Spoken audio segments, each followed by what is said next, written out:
ധ്യാൻ ശ്രീനിവാസന് ശേഷം interview star എന്ന image ഉണ്ടാക്കിയെടുത്ത താരമാണ് ഷൈൻ ടോം ചാക്കോ. ഷൈൻ പങ്കെടുത്ത പല അഭിമുഖങ്ങളിലെയും പ്രകടനവും സംസാരവുമൊക്കെയാണ് ഇങ്ങനെയൊരു പേര് വരാനുണ്ടായ കാരണം. സിനിമയുമായി യാതൊരു പാരമ്പര്യവുമില്ലാതെ നടനായി ഇപ്പോൾ മലയാള സിനിമയിൽ നിറഞ്ഞു നിൽക്കുകയാണ് നടൻ ഷൈൻ ടോം ചാക്കോ. അസിസ്റ്റന്റ് ഡയറക്ടറായി തുടങ്ങി പിന്നീട് ജൂനിയർ ആർട്ടിസ്റ്റായും ഒടുവിൽ നായകനായിട്ടും ഷൈൻ വളർന്നു. മലയാളത്തിന് പുറമെ ഇതര ഭാഷാ ചിത്രങ്ങളിലും സാന്നിധ്യം അറിയിച്ച ഷൈൻ ഇന്ന് മലയാളത്തിന് ഒഴിച്ചുകൂടാനാകാത്ത നടനാണ്. ഇപ്പോഴിതാ കാലങ്ങളായി ചർച്ച ചെയ്യപ്പെടുന്ന സ്ത്രീധനത്തെപ്പറ്റി ഷൈൻ ടോം ചാക്കോ പറഞ്ഞ കാര്യങ്ങൾ ശ്രദ്ധ നേടുകയാണ്.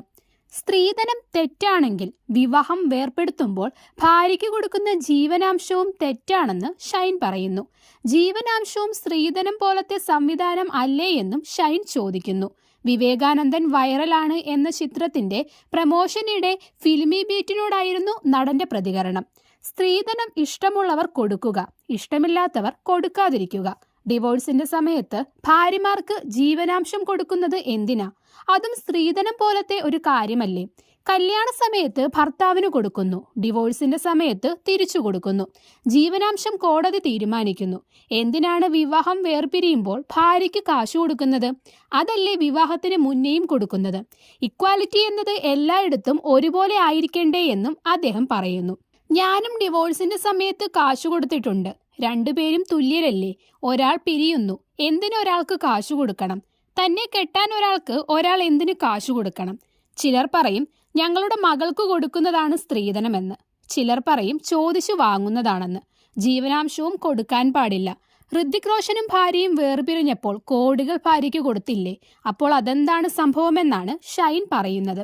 ഇന്നത്തെ കാലത്തെ വിവാഹത്തെക്കുറിച്ചും ഷൈൻ സംസാരിച്ചു. ഇപ്പോഴുള്ള പെൺകുട്ടികളും ആൺകുട്ടികളും പങ്കാളിയാവാൻ പോകുന്ന ആളെ കണ്ടറിഞ്ഞ് ഇടപഴകിയൊക്കെ അവർ കല്യാണം കഴിക്കാൻ തയ്യാറാകൂ. പ്രത്യേകിച്ച് പെൺകുട്ടികൾ. ഒരു പരിചയവുമില്ലാത്ത ആൾക്കൊപ്പം ജീവിക്കുക, അല്ലെങ്കിൽ ആ വീട്ടിൽ പോയി ജീവിക്കുക എന്നൊക്കെ പറഞ്ഞാൽ പൊരുത്തപ്പെടാൻ പറ്റണമെന്നില്ല എന്നായിരുന്നു ഷൈൻ പറയുന്നത്. സിനിമ മാർക്കറ്റ് ചെയ്യുന്നത് പോലെ അഭിമുഖങ്ങൾ വൈറലാവാൻ വേണ്ടിയാണ് താനും അങ്ങനെ സംസാരിച്ചു തുടങ്ങിയതെന്നും താരം മുൻപൊരിക്കൽ പറഞ്ഞിട്ടുണ്ട്. ശരിക്കും തന്റെ സ്വഭാവം അതുപോലെയൊന്നുമല്ല, പക്ഷെ സിനിമ കാണാൻ വേണ്ടിയാണ് ഇങ്ങനൊരു പ്രകടനത്തിലേക്ക് താൻ എത്തിയതെന്ന് മാതൃഭൂമിക്ക് നൽകിയ അഭിമുഖത്തിലാണ് താരം പറയുന്നത്. പൊതുവെ ഒന്നും മിണ്ടാതെ ഇരിക്കുന്ന റിസർവ്ഡ് ആയിട്ടുള്ള ആളായിരുന്നു ഞാൻ. ഇന്റർവ്യൂസ് കൊടുക്കാൻ തുടങ്ങിയ സമയത്ത് അധികം ആളുകളിലേക്ക് അത് എത്തുന്നുണ്ടായിരുന്നില്ല. പിന്നെ അത് രസകരമാക്കിയപ്പോൾ ആളുകൾ കാണാൻ തുടങ്ങി. ഓരോ ഇന്റർവ്യൂ കൊടുക്കുന്നതും അത് വേഗം ആളുകളിലേക്ക് എത്താൻ വേണ്ടിയാണ്. അപ്പോൾ ഇന്റർവ്യൂ എന്റർടൈൻമെന്റ് ആക്കിയാലേ നടക്കുകയുള്ളൂ എന്ന് തോന്നിയിട്ടാണ് താൻ അങ്ങനെ സംസാരിച്ചു തുടങ്ങിയത് എന്നാണ് ഷൈൻ പറയുന്നത്. സിനിമ മാർക്കറ്റ് ചെയ്യാൻ വേണ്ടിയാണ് ഇന്റർവ്യൂ കൊടുക്കുന്നത്. അത് ആളുകളിൽ എത്തിക്കാൻ രസകരമാകണം. ഇന്റർവ്യൂ രസകരമായപ്പോൾ ആളുകൾ കണ്ടു തുടങ്ങി. പണ്ട് നമ്മൾ വരുന്ന സമയത്തെ ഇന്റർവ്യൂ എന്ന് പറയുന്നത് ചോദിക്കുന്ന ചോദ്യങ്ങൾക്ക് മറുപടി പറയുക എന്നത് മാത്രമായിരുന്നു. പിന്നീട് അതിനെ കോൺവെർസേഷൻ ആക്കിയപ്പോഴാണ് ആളുകൾക്ക് താല്പര്യം തോന്നി തുടങ്ങിയത്. ആ സംഭാഷണം കുറച്ചുകൂടി രസകരമാക്കാൻ വേണ്ടിയാണ് അഭിമുഖങ്ങളിൽ ആക്ഷൻ കൂടി ചേർക്കുന്നത്. ബോധപൂർവം കുറച്ച് മസാലയൊക്കെ ചേർത്തു.